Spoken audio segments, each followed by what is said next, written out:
Welcome to the Slop Farm. Enjoy the video.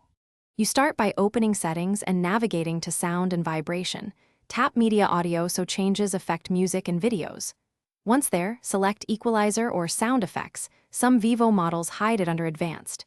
You should see presets like flat, bass boost, vocal, and custom. Choose custom to edit bands. Make sure headphones or speakers are connected because the equalizer often adjusts per output. Now set the session. Leave flat as baseline so you can hear differences as you make targeted boosts and cuts. Now you'll adjust the frequency bands to shape sound. Start with low frequencies. Gently raise 60-120 Hz for warmth or cut to reduce boom.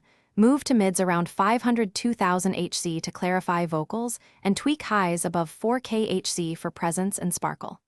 Make small changes, 2 to 4 dB, and play a familiar track, then switch back to the initial preset to compare.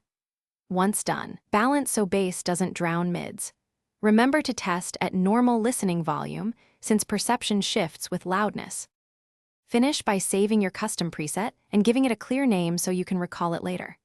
Then test across multiple apps, music player, streaming video, and a call because some apps apply their own processing.